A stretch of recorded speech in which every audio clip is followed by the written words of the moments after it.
നിയമപോരാട്ടത്തിന് സുമയ്യയ്ക്ക് ഒപ്പം നിൽക്കുന്ന ബന്ധു കൂടി നമ്മളോടൊപ്പം ചേരുന്നുണ്ട്. സബീർ, ഈ നിങ്ങളിപ്പോൾ ഒരു പ്രതിഷേധം എന്നുള്ള നിലയിലാണോ ഇവിടെ ഇപ്പോൾ കുത്തിയിരുന്നൊരു പ്രതിഷേധത്തിലേക്ക് പോവുകയാണോ? തീർച്ചയായിട്ടും നമുക്ക് നീതി കിട്ടണം, നീതി കിട്ടിയേ പറ്റൂ. കാരണം പരാതി കൊടുത്തിട്ട് യാതൊരുവിധ മറുപടിയും ഈ ആരോഗ്യവകുപ്പിന് ഇതുവരെ ഉണ്ടായിട്ടില്ല. ആരോഗ്യവകുപ്പ് ഡയറക്ടർ തന്നെ കൃത്യമായ ഒരു മറുപടി നമുക്ക് തരണം. ആ മറുപടി നമുക്ക് തൃപ്തികരമല്ലെങ്കിൽ നമ്മൾ ഇതുമായി ബന്ധപ്പെട്ട് നിയമപരമായി ഇനി മുന്നോട്ട് പോകുകയാണ് ചെയ്യും. ഒരു പ്രതിഷേധം തന്നെയാണ്. തീർച്ചയായും ഇത് പ്രതിഷേധം തന്നെയാണ്. ഡയറക്ടർ എത്തി കണ്ടതിന് ശേഷമേ മടങ്ങും. തീർച്ചയായും ഡയറക്ടർ കണ്ട് കൃത്യമായ ഒരു മറുപടി തന്നേ പറ്റൂ. തീർച്ചയായും. കാരണം നേരത്തെ തന്നെ ആരോഗ്യവകുപ്പ് ഡയറക്ടറെ സമീപിച്ചപ്പോൾ DMO തലത്തിൽ നിന്ന് അല്ല ഇത് DMO തലത്തിൽ നിന്നാണ് ഇവിടേക്ക് എത്തേണ്ടത് എന്നുള്ളതാണ് ആരോഗ്യവകുപ്പ് ഡയറക്ടർ പറഞ്ഞത്. അതുകൊണ്ട് തന്നെ അത്തരമൊരു വാദഗതികൾ പറഞ്ഞവരെ ഒഴിവാക്കുന്ന ഒരു സാഹചര്യമാണ് ആരോഗ്യവകുപ്പ് ഡയറക്ടറുടെ ഭാഗത്തു നിന്നുണ്ടായത്.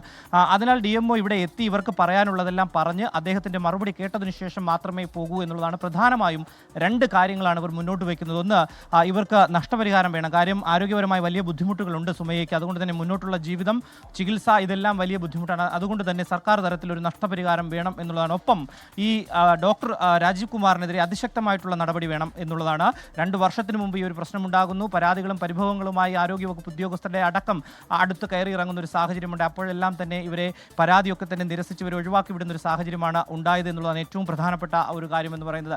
അതിനാൽ ഇപ്പോഴെങ്കിലും ഇനിയെങ്കിലും മന്ത്രി ഇപ്പോൾ ഒരു ഉറപ്പ് നൽകിയിട്ടുണ്ടെന്ന് ഉച്ചയ്ക്ക് ശേഷം മാധ്യമങ്ങളെ കണ്ട് ആരോഗ്യവകുപ്പ് മന്ത്രി ഒരു ഉറപ്പ് നൽകിയത് ശക്തമായിട്ടുള്ള നടപടി ഉണ്ടാകും, തെറ്റുകാർക്കെതിരെ ഒരു കാരണവശാലും കണ്ണടക്കില്ല, ശക്തമായിട്ടുള്ള നടപടി ഉണ്ടാകും എന്നുള്ളതാണ്. ആ ഉറപ്പ് അവർക്കൊരു ആശ്വാസം തന്നെയാണ്. ആ ഉറപ്പ് ആരോഗ്യവകുപ്പ് മന്ത്രി പാലിക്കും എന്നുള്ളത് തന്നെയാണ് ഇവരുടെ ആത്മവിശ്വാസം വർദ്ധിപ്പിക്കുന്നുണ്ട്. പക്ഷേ ഏറ്റവും പ്രധാനപ്പെട്ട ഒരു കാര്യം നഷ്ടപരിഹാരം എന്നുള്ളതാണ്. ആ നഷ്ടപരിഹാരം വേണമെന്നുള്ള ഒരു ആവശ്യം കൂടി ഇവർ മുന്നോട്ട് വയ്ക്കുന്നുണ്ട്. അതുമായി മുന്നോട്ട് പോകുന്നു. എന്തായാലും ഇപ്പോൾ നിലവിൽ ആരോഗ്യവകുപ്പ് ഡയറക്ടറുടെ ആസ്ഥാനത്ത് എത്തി ഇവർ ആ വാതിൽക്കൽ ബന്ധുക്കളോടൊപ്പം കുത്തിയിരുന്ന് പ്രതിഷേധിക്കുകയാണ്. സുഹൈല, എന്നാലും ഒറ്റപ്പെട്ട ന്യായീകരണം എന്ന വാക്കുകൊണ്ട് ഒറ്റപ്പെട്ട സംഭവം എന്ന ന്യായീകരണം കൊണ്ട് വരാതിരിക്കട്ടെ. നമുക്കറിയുന്നത് പോലെ ഹർഷീന നേരത്തെ കൈവിരലിന് ചികിത്സയ്ക്കെത്തി നാവ് മുറിച്ച ഒരു വിദ്യാർത്ഥിനി, ഇപ്പോൾ ഇതാ ഒടുക്കം സുമയ്യ. അങ്ങനെ ഇത്തരത്തിലുള്ള ആവർത്തിക്കപ്പെടുന്ന സംഭവങ്ങൾ പെരുകുകയാണ്. അപ്പോഴും കൃത്യമായ നടപടികൾ ഒന്നിലും ഉണ്ടാകുന്നില്ല. ഈ റിനു നേരത്തെ പറഞ്ഞതുപോലെ ഇനി സുമയുടെ ആരോഗ്യകാര്യവുമായി ബന്ധപ്പെട്ട് മുന്നോട്ട് എന്താണ്? നഷ്ടപരിഹാരം വേണം. അതിനപ്പുറത്തേക്ക് പ്രാഥമികമായ ഒരു വിലയിരുത്തലിൽ നിഗമനത്തിൽ ഈ ട്യൂബ് അവിടെ കിടന്നത് കൊണ്ട് പ്രശ്നങ്ങളൊന്നുമില്ല, കുഴപ്പങ്ങളൊന്നുമില്ല എന്നൊരു ഒഴുക്കമട്ടുള്ള മറുപടിയാണ് ആരോഗ്യവകുപ്പ് നൽകിയത്. തുടർ ചികിത്സ ആവശ്യമില്ലേ? ഇനി എന്താണ് ഹർഷീനയുടെ ആരോഗ്യവുമായി ബന്ധപ്പെട്ട് അവർക്ക് ചെയ്യാൻ പറ്റുന്ന കാര്യം?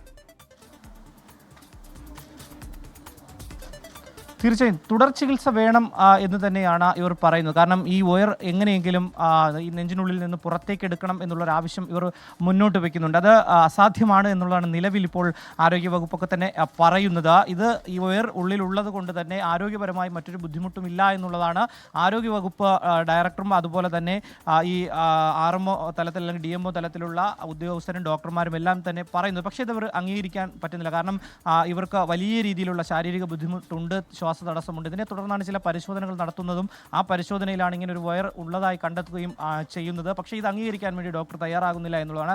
കഴിഞ്ഞ ദിവസം ആരോഗ്യവകുപ്പ് മന്ത്രിയോട് തന്നെ മാധ്യമങ്ങൾ ഇത്തരത്തിൽ ഒരു പ്രതികരണം ആരാഞ്ഞപ്പോൾ ഒരു വസ്തുതയ്ക്ക് നിരക്കാത്ത തരത്തിലുള്ള അല്ലെങ്കിൽ കൃത്യമായിട്ടുള്ളൊരു മറുപടി പറയാൻ വേണ്ടി ആരോഗ്യവകുപ്പ് മന്ത്രിയും തയ്യാറായില്ല എന്നുള്ളതാണ്. ഇന്ന് കൃത്യമായി തന്നെ ഒരു മറുപടി പറഞ്ഞിട്ടുണ്ട്. ശക്തമായിട്ടുള്ള നടപടിയുമായി മുന്നോട്ട് പോകും, ഇത് കൃത്യമായി അന്വേഷിക്കും എന്നുള്ളതാണ്. പക്ഷേ അപ്പോഴും ബന്ധുക്കൾ ചോദിക്കുന്നുണ്ട്, ഈ 2 വർഷങ്ങൾക്ക് മുമ്പ് നടന്ന പരാതി അല്ലെങ്കിൽ സംഭവം, അതിനുശേഷം പരാതികൾ പറയുന്നു. പക്ഷേ 2 വർഷങ്ങൾക്കിപ്പുറം എത്തിയിട്ടും ഇതിനൊരു നടപടി ഉണ്ടായിട്ടില്ലല്ലോ എന്നുള്ളൊരു ആശങ്ക ഇവർ പങ്കുവയ്ക്കുന്നു. പക്ഷേ ഇനി എന്ത് നടപടി എന്നുള്ള ഒരു ആശങ്ക കൂടി ഇവർ പങ്കുവയ്ക്കുന്നുണ്ട്. എങ്കിൽ പോലും സർക്കാർ തലത്തിൽ വലിയ രീതിയിലുള്ള ഒരു ഇടപെടൽ ഇതുമായി ബന്ധപ്പെട്ടുകൊണ്ടുണ്ടാകും. പക്ഷേ പ്രധാനമായും ഇവർ മുന്നോട്ട് വയ്ക്കുന്നത് ഇവരുടെ ചികിത്സ തന്നെയാണ്. മറ്റ് എവിടെ പോയെങ്കിൽ പോലും, വിദേശത്തോ അല്ലെങ്കിൽ സ്വദേശമായിട്ടുള്ള സ്ഥലങ്ങൾ എവിടെ പോയാലും ഈ വയർ നെഞ്ചിൽ നിന്ന് മാറ്റണം എന്നുള്ളൊരു ആവശ്യമാണ് ഇവർ മുന്നോട്ട് വയ്ക്കുന്നത്. അതിശക്തമായിട്ടുള്ള നടപടി. ഈ ഡോക്ടർക്ക് വലിയ വീഴ്ച. നമ്മൾ സുമയോട് സംസാരിക്കുമ്പോഴും സുമയ്യ പറഞ്ഞത് പല തവണ 2000 രൂപ വെച്ച് ഡോക്ടർക്ക് നൽകി, ഗൂഗിൾ പേ വഴി ഉൾപ്പെടെ നൽകി ഇദ്ദേഹം സ്വകാര്യ പ്രാക്ടീസ് നടത്തുന്ന നെടുമങ്ങാട്ടെ റൂമിലെത്തിയാണ് നൽകിയത് എന്നുള്ളതാണ് ഇവർ പറയുന്നത്. അതിനുള്ള തെളിവുകളെല്ലാം തന്നെ ഇവരുടെ പക്കലുണ്ട്. എന്തായാലും അതിശക്തമായിട്ടുള്ള നടപടി തന്നെയാണ് ഇവർ ആവശ്യപ്പെടുന്നത്. സുഹൈല.